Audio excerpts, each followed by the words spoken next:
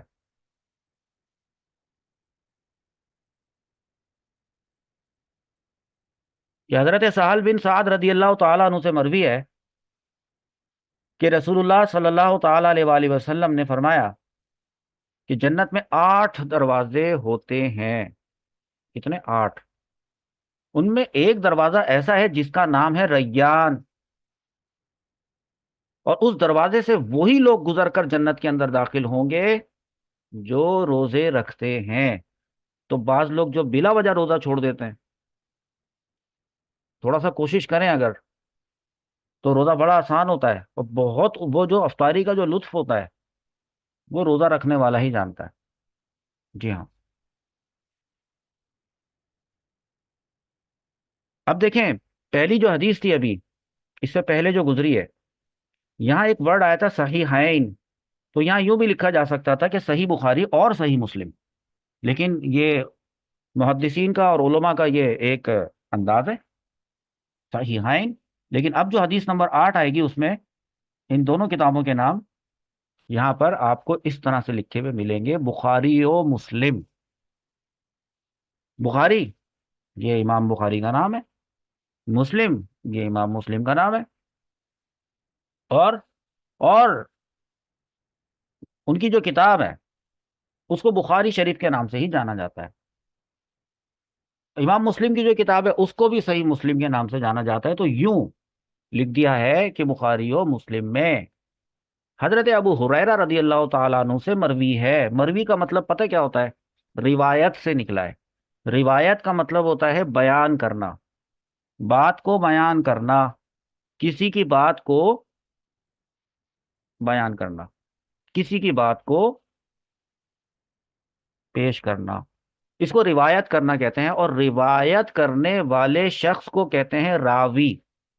راوی، اور جو چیز روایت کی گئی ہے وہ ہوتی ہے مروی۔ آسان بات ہے۔ تو حضرت ابو ہریرہ رضی اللہ تعالیٰ عنہ سے مروی ہے کہ حضور اقدس صلی اللہ تعالیٰ علیہ وآلہ وسلم نے فرمایا کہ جو ایمان کی وجہ سے اور ثواب کے لیے رمضان کا روزہ رکھے گا اس کے اگلے گناہ بخش دیے جائیں گے۔ یہاں پر اگلے پرانی اردو ہے، اگلے سے مراد یہ کہ پریویس، گناہ بخش دیے جائیں گے، اور جو ایمان کی وجہ سے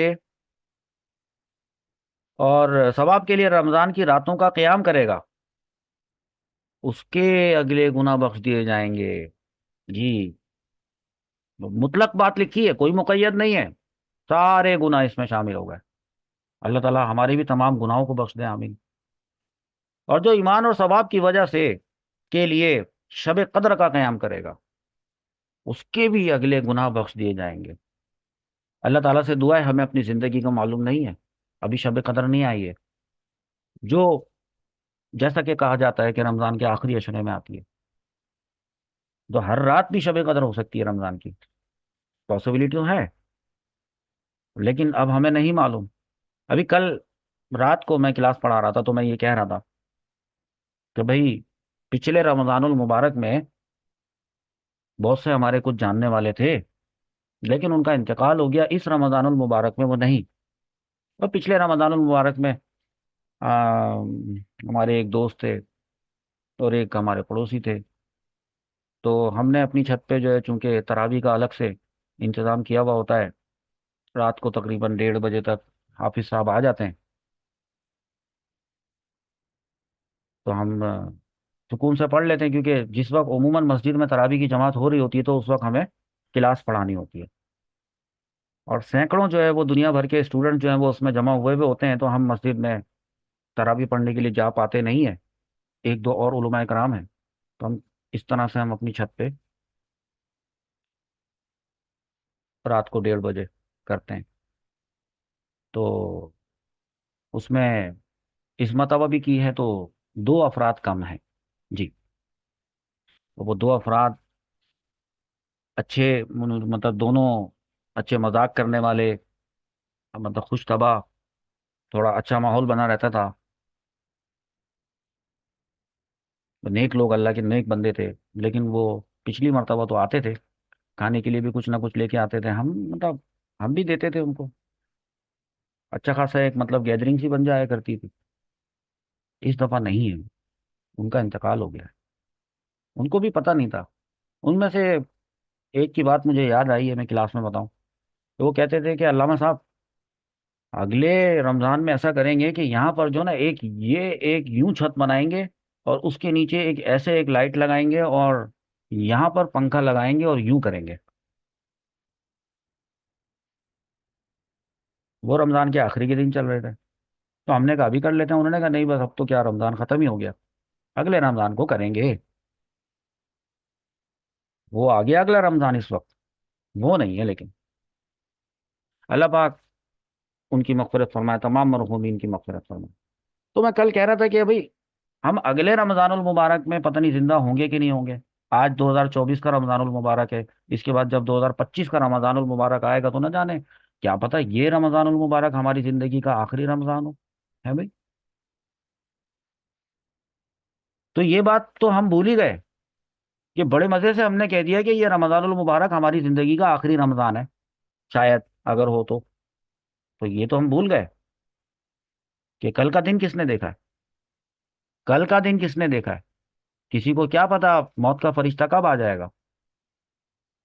ابھی بات کرتے کرتے موت کا فرشتہ آ جائے، تو اس وقت رات کے 11 بج رہے ہیں تقریباً، تو جو کل کا رات کا 11 بجے گا تو یہ شخص جو ہے وہ زمین کے اوپر نہیں بلکہ زمین کے نیچے ہوگا، اس نائٹ، اللہ تعالیٰ ہمارا خاتمہ ایمان پہ ہو، آمین۔ تو یہ بات اس وجہ سے ذہن میں آئی ہے کہ حضور پاک صلی اللہ تعالیٰ علیہ وسلم نے فرمایا کہ ایمان کی وجہ سے اور ثواب کے لیے شب قدر کا قیام کرے گا، اس کے پچھلے تمام گناہ بخش دیے جائیں گے، تو دل میں خواہش سے آئی تھی کہ انشاءاللہ ہم بھی شب قدر میں قیام کریں گے، یعنی کہ تراویح تو پڑھیں گے، قیام جو روز ہو رہا ہے، ساتھ میں صلاۃ و تسبیح بھی پڑھ لیں گے، لیکن کچھ پتہ نہیں ہے کہ اس دن ہم زندہ ہوں گے کہ نہیں، اللہ تعالیٰ ہمیں بہت ساری شب قدر عطا فرمائے۔ اگلی حدیث ہے حدیث نمبر 9، امام احمد سے، امام حاکم اور امام طبرانی کبیر میں، اور ابن ابی دنیا اور بہقی شعب الایمان میں، حضرت عبداللہ بن عامر، یہ بھی سیکھ لیں آج یہ والی بات، بڑی امپورٹنٹ بات، اس کو ان صحابی کو، حضرت عمرو بن عاص کو، ان کا نام جب آتا ہے نا تو اس کو عمرو پڑھتے ہیں لوگ، عمرو، عمرو نہیں لکھا ہوا یہ، جب کبھی بھی حضرت، آپ یوں سمجھاتا ہوں آپ کو، اب سمجھیں، سنیں، ابھی آپ کا یہ مسئلہ حل کر دیتا ہوں، حضرت عمر کا نام کہیں آئے اور اس کے ساتھ واو لگا ہوا ہو تو پھر وہ عمر نہیں ہے، پھر وہ عین پہ زبر ہے، امر ہے، اور واو وہ سائلنٹ ہے، انڈرسٹینڈ، امر، تو حضرت عبداللہ بن عمر رضی اللہ تعالیٰ عنہما سے روایت ہے کہ رسول اللہ صلی اللہ تعالیٰ علیہ وآلہ وسلم فرماتے ہیں کہ روزہ اور قرآن بندے کے لیے شفاعت کریں گے۔ ابھی تو بہت سے لوگ یہ کہتے ہیں کہ شفاعت کوئی چیز ہی نہیں ہے، اپنے اپنے اعمال لے کر بندہ جائے گا، اور وہ کہتے ہیں کہ آیت الکرسی میں لکھا ہے منزل الذی یشفع عندہ الا باذنہ، نہ الا باذنہ نہیں کہتے، بس اتنی اتنی سی بات کاٹ کے بتاتے تھے کہ منزل الذی یشفع عندہ، کس کی مجال ہے کہ وہ شفاعت کرے عندہ اللہ کے پاس، تو یعنی کہ کوئی شفاعت نہیں ہے، یہ میں نے خود سنا ہے بچپن میں، مطلب عالم دین سے سنا ہے کہ انہوں نے پورا بیان اسی بات پہ کیا تھا کہ شفاعت کوئی چیز ہی نہیں ہوتی، اللہ رب العزت کے یہاں شفاعت کرنے کی کسی کو اجازت ہی نہیں ہے۔ تو آپ میری ایک ویڈیو ہے اس کا چھوڑو، اب آپ نے دیکھنا ہے نہیں، بہرحال آپ انسان کے بچے بن جائیں، سیدھے ہو جائیں، آپ بس یہ کریں کہ جب آپ کو اللہ رب العزت کا دین آپ تک پہنچے محبت بھرے انداز میں، آپ اس کو قبول کریں۔ حضور صلی اللہ تعالی علیہ وآلہ وسلم کی شفاعت کا جو انکار کرتا ہے اس کے لیے یہی جواب ہے کہ اگر تم یہ سمجھتے ہو کہ رسول اللہ صلی اللہ تعالی علیہ وآلہ وسلم کی ایسی حیثیت نہیں ہے، وہ مقام نہیں ہے کہ وہ قیامت والے دن گناہ گاروں کی شفاعت کریں گے، سفارش کریں گے، اگر تم یہ سمجھتے ہو تو پھر اور تم یہ کہتے ہو کہ وہ نہیں کریں گے، تو پھر وہ تمہارے لیے تو بالکل بھی نہیں کریں گے، کیونکہ تم اگر شفاعت کے لیے اس وقت جاؤ گے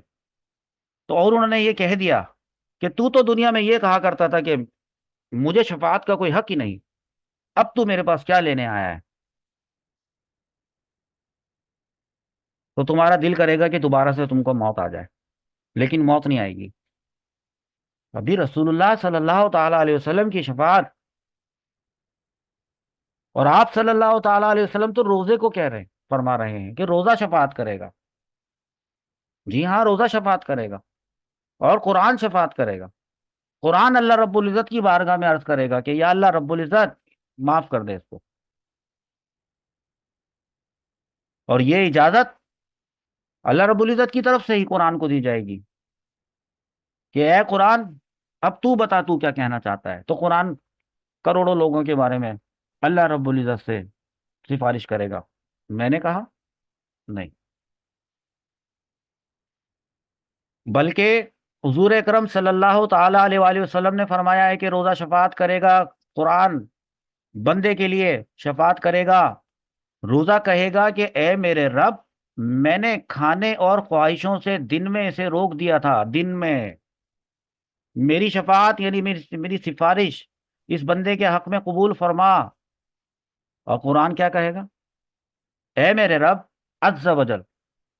قرآن میں نے اسے رات میں سونے سے باز رکھا، ابھی دیکھو نا نیند آ رہی ہے نا، نہیں سو رہے نا، ابھی تراویح پڑھ رہے تھے تو نیند آ رہی ہوگی، اور اگر کوئی خود سے شوق سے اب مزید اس کلاس کے بعد بھی قرآن پڑھے گا کہ نہ جانے یہ میرا آخری روزہ تھا، نہ جانے کل کیا ہونے والا ہے، تو چلو جتنا قرآن ہو سکے میں پڑھ لوں، اور اس سے نیند سے باز رکھا کہ چلو یار عید کے بعد سو لیں گے یار آرام سے، تھوڑا سا کمفرٹ زون سے باہر نکلتے ہیں، کمفرٹ زون سے باہر نکلیں گے تو کچھ حاصل ہوگا، تو قرآن کہے گا کہ میں نے اسے رات میں سونے سے باز رکھا، میری شفاعت اس کے بارے میں قبول فرما، تو تو کیا ہوگا، تو کیا ہوگا، دونوں کی شفاعتیں قبول ہوں گی، جی، کہاں لکھا ہے، ہمارے دل پہ لکھا ہے، حضرت امام احمد بن حنبل کی کتاب ہے المسند، اس کی جلد نمبر 2 کے صفحہ نمبر 586 پر لکھا ہے، خریدنی ہے کتاب، پوری جلدیں سیٹ کمپلیٹ، پہلے سیاہ ستا خریدو بیٹا، اپنے گھر میں آنے دو صحیح بخاری کو، اور پھر جب کوئی کہے کہ ایسا تو کچھ بھی حدیث میں نہیں ہے تو خود کھول کے دیکھنا، اور اگر ایسے ہی مر کے چلے گئے تو عام آدمی جیسی زندگی گزاری، اسپیشلٹی تو کچھ بھی نہ ہوئی۔ آخری حدیث آج کی، پھر صحیح ہے یعنی صحیح بخاری اور صحیح مسلم، دونوں کتابوں میں حضرت ابو ہریرہ رضی اللہ تعالیٰ عنہ سے مروی ہے کہ رسول اللہ صلی اللہ تعالی علیہ وآلہ وسلم فرماتے ہیں کہ آدمی کے ہر نیک کام کا بدلہ 10 سے 700 گنا تک دیا جاتا ہے. جی، ہر نیک کام کا. اللہ رب العزت نے ارشاد فرمایا رسول اللہ صلی اللہ تعالی علیہ وآلہ وسلم سے کہ آپ میرے بندوں کو بتا دیجئے کہ جب میرا کوئی بندہ نیکی کا ارادہ کرتا ہے تو میں اپنے فرشتوں کو یہ حکم دیتا ہوں کہ لکھ لو کہ اس نے یہ نیکی کر لی ہے. فرشتہ عرض کرتا ہے لکھنے والا کہ یا رب اللہ، اس نے تو نیکی ابھی سوچی ہے، دماغ میں نیت کی ہے کہ میں ایسا کروں گا، لیکن کی تو نہیں ہے. تو اللہ رب العزت فرماتے ہیں کہ یہ کر لے گا، تم اس امید پہ لکھ لو. تو وہ لکھ دی جاتی ہے. وہ تو ہو گئی ایک، اور اس کو اس ایک کا ثواب مل بھی جاتا ہے. کیا نہیں اس نے کام، کر پایا نہیں، سوچا تھا ایسا کروں گا لیکن حالات ایسے ہو گئے نہیں کر پایا، ثواب مل گیا اس کو ایک ایسے کام کا جو اس نے کیا ہی نہیں. ایک ایسے کام کا ثواب ملا جو اس نے کیا ہی نہیں، صرف سوچا تھا، نیت کی تھی. اور جب وہ بندہ کر لیتا ہے، اگر وہ جس نے نیت کی تھی یہ کام کروں گا نیک کام، اور وہ جب وہ کر لیتا ہے تو اللہ رب العزت فرماتا ہے 10 مرتبہ لکھو. اللہ رب العزت فرماتا ہے 70 مرتبہ لکھو. اور پھر اللہ رب العزت ارشاد فرماتا ہے کہ میری مرضی تو چاہے تو میں 700 مرتبہ لکھواؤں. تو یہ اس بات کا تعلق جو ہے وہ رمضان یا روزے سے نہیں تھا، لیکن اب تعلق آئے گا. اللہ تعالیٰ نے فرمایا. اچھا، یہ جو بات آئی نا کہ اللہ تعالیٰ نے فرمایا، جو کہ ابھی فرمان آگے ہم پڑھیں گے، آپ یوں کہہ سکتے ہیں کہ آگے جو فرمان آنے والا ہے وہ فرمان الہی ہے، لیکن حدیث تو حضور پاک صلی اللہ تعالی علیہ وآلہ وسلم کی ہے. بڑا امپورٹنٹ نقطہ سمجھ کے جائیں کہ حضور اکرم صلی اللہ تعالی علیہ وآلہ وسلم نے جتنا قرآن، یعنی سارا کا سارا قرآن جو ہمیں سکھایا، وہ سارا کا سارا جو قرآن تھا وہ اللہ تعالیٰ نے ہی فرمایا تھا. یہ جو سارا کا سارا قرآن ہے، 114 صورتیں، 6666 آیات، یہ سارا کا سارا اللہ تعالیٰ ہی نے فرمایا ہے جو ہم قرآن پڑھتے ہیں. اور یہ جو لکھا ہے اس وقت آپ کے سامنے کہ اللہ تعالیٰ نے فرمایا، تو کیا یہ قرآن کے الفاظ ہیں؟ نہیں تو.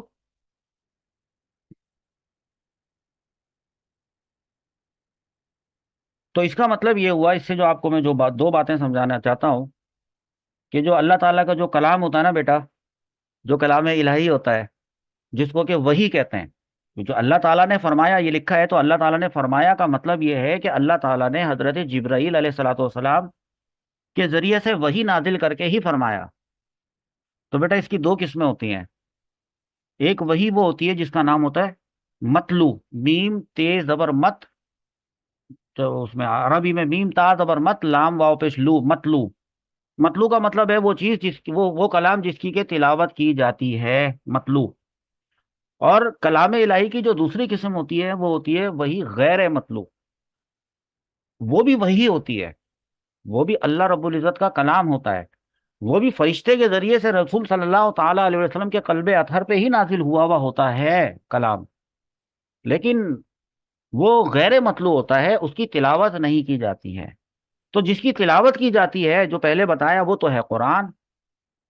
اور جس کی کہ نہیں کی جاتی فرمان، وہ بھی اللہ تعالیٰ کا ہے. جیسے کہ اس میں سے ایک آپ کے سامنے اس وقت موجود ہے کہ اللہ تعالیٰ نے فرمایا. اب دیکھیں حضور پاک صلی اللہ تعالی علیہ وآلہ وسلم سے اللہ تعالیٰ نے کس قدر گفتگو کی، کتنا کلام فرمایا، لیکن اللہ کے رسول نے کتنی مطلب مہارت کے ساتھ، پراپر مینجمنٹ کے ساتھ، اور کیا پلیسمنٹ ہے آیات کی، اللہ کے کلام کی کس قدر بہترین آرگنائزیشن ہے، کہ اللہ تعالیٰ کے رسول کو پتا ہے کہ یہ، اور خود اللہ رب العزت نے بھی ہدایت فرمائی کہ یہ چیز قرآن ہے، یہ قرآن کا حصہ ہے، اور یہ قرآن نہیں ہے، یہ مطلوع ہے، یہ غیر مطلوع ہے وغیرہ. تو کس قدر یہ اہم کام ہے کہ حضور پاک صلی اللہ تعالی علیہ وآلہ وسلم کو معلوم ہے کہ اللہ تعالیٰ نے جو فرمایا ہے، وہ جو اللہ تعالیٰ نے فرمایا وہ قرآن ہے، اور یہ جو اللہ نے فرمایا یہ قرآن نہیں ہے. اب آپ کے ذہن میں آ گیا ہوگا یہ لفظ حدیث قدسی. تو چلیں یہ بات سیکھتے ہوئے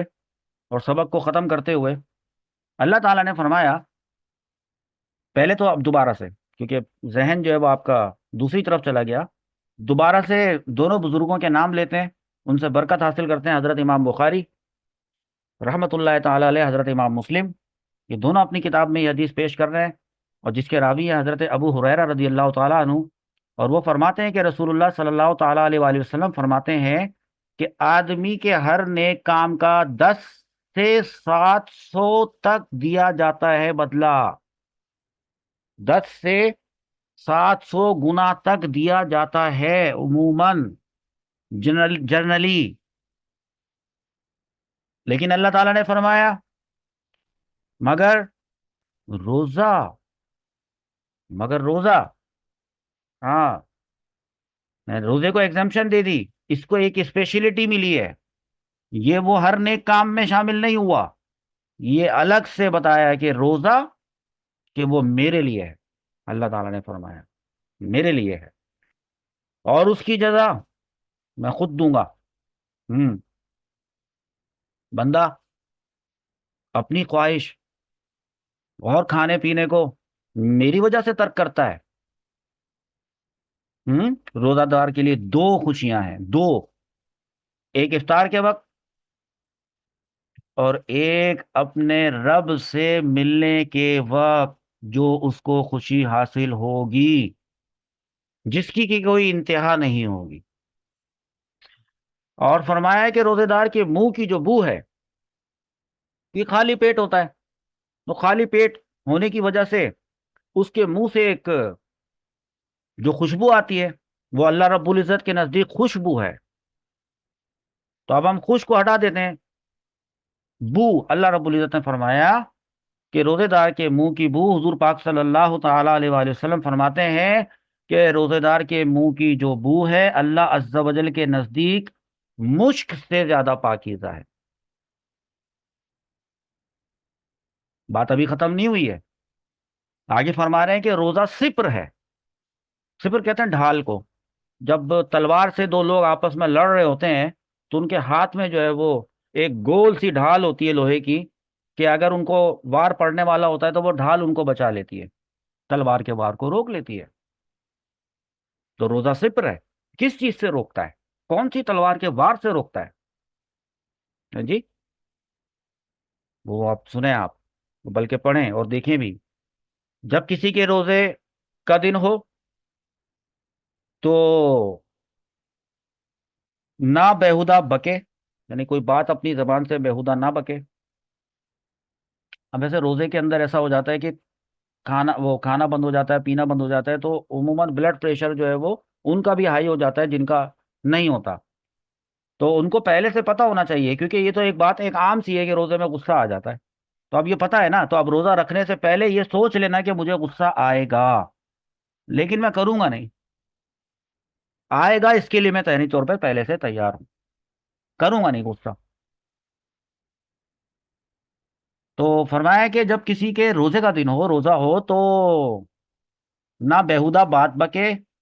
نہ چیخے چلائے، یا کوئی اور اگر پھر اس سے اگر یہ تو خود نہیں کر رہا، اس نے تو پکا فیصلہ کر لیا ہے کہ میں تو بیہودہ بات نہیں بکوں گا، نہ چیخوں گا، زور سے نہیں بولوں گا، کیونکہ حضور پاک صلی اللہ تعالیٰ علیہ وسلم نے فرما دیا ہے تو آپ کا فرمان سر آنکھوں پر. لیکن اب مسئلہ یہ ہے کہ جو دوسرے ہیں شاید ان تک حضور پاک صلی اللہ تعالیٰ علیہ وسلم کا فرمان یا پہنچا ہو تو لیکن بھول گئے ہوں، جذبات میں آ گیا ہو غصہ، یا اتنا ان کو کر دیا ہو. یہ تو نہیں کر رہا لیکن دوسرا کر رہا ہے. کہ پھر اگر اس سے کوئی گالی گلوچ کرے کوئی اور، یا لڑنے پر آمادہ ہو جائے، تو بس وہ اتنا کہہ دے کہ دیکھو میں روزے سے ہوں. ہاں، اب میں روزے سے ہوں، مطلب اتنا ہی کافی ہے. کیونکہ زیادہ اس سے زیادہ الفاظ بولے گا تو پھر گتم گتا ہو جائے گا، پھر الفاظی شروع ہو جائے گی. تو کوشش یہ کرے اتنی اسٹیٹمنٹ کافی ہے. یہ الفاظ کہ انا صائم، یہ حدیث کے الفاظ ہیں، بس یہ کافی ہیں. تو بتا دو میں روزے سے ہوں. اور اگر رات کا وقت ہو تو کہو کہ رمضان ہے، بس اتنا کہہ دو، انشاءاللہ تعالی وہ بات وہیں رک جائے گی. میں اللہ رب العزت سے دعا کرتا ہوں کہ جو اس طرح کے مسئلے مسائل میں الجھے ہوئے ہیں، اور واقعی جہاں پہ لڑائی کی بات مرتبہ ضرورت بھی پیش آ جاتی ہے، ڈانٹ ڈپٹ کی بھی ضرورت پیش آ جاتی ہے، سزا بھی نافذ کرنی پڑتی ہے، خاندانوں کے اندر ایسے مسئلے پنچایت اور جرگا وغیرہ جو ہو ہی جاتا ہے، تو ظاہر سی بات ہے تھوڑا چیخنا چلانا وہاں پہ، ظاہر سی بات ہے کسی نے جرم کیا ہوا ہوتا ہے تو کسی نے کسی کا دل دکھایا ہوا ہوتا ہے تو کسی نے کسی کی چوری کی بھی ہوتی ہے، تو معاملات بہرحال تو ہوتے ہیں۔ کوشش یہ کی جائے کہ اس طرح کی جو خاندانی میٹنگ وغیرہ ہوتی ہے نا، وہ رمضان میں نہ کی جائیں کہ بھائی دیکھو رمضان چل رہا ہے ابھی چھوڑو، بعد میں عید کے بعد بات کر لیں گے، یہ مسئلہ ہے نا وہ تنگ کر رہا ہے نا، بہت زیادہ عذاب بن گیا ہے نا، اچھا چلو چھوڑو تھوڑے دن رمضان کے گزر جانے دو، رمضان کے بعد کر لیں گے۔ تو تب بھی کوئی یہ نہیں کہہ رہا کہ رمضان کے بعد پھر وہ بےہودہ بک دے گا تو چیخے اور یہ سب اجازت مل جائے گی اور گالی گلوچ وغیرہ، یہ نہیں، طریقے سے کر لیں اس مسئلے کو ہینڈل۔ تو میں اللہ تعالیٰ سے دعا کرتا ہوں کہ اگر اس قسم کے کسی مسئلے مسائل میں ہم میں سے کوئی اور آپ میں سے کوئی گرفتار ہے، تو اللہ تعالیٰ اپنی رحمت سے معاملات کو ٹھنڈا کر دے اور آپ کو غلبہ، حق جو حق پر ہے اس کو غلبہ نصیب فرمائے اور مشکلات دور فرمائے۔ انشاءاللہ کل ہم پڑھیں گے اگلی 10 احادیث۔ اللہ تعالیٰ سے دعا ہے کہ اللہ تعالیٰ ہمیں کل بھی اسی طریقے سے ثابت قدمی سے اور استقامت سے علم دین کے لیے حاضر ہو جانے کی توفیق عطا فرمائے۔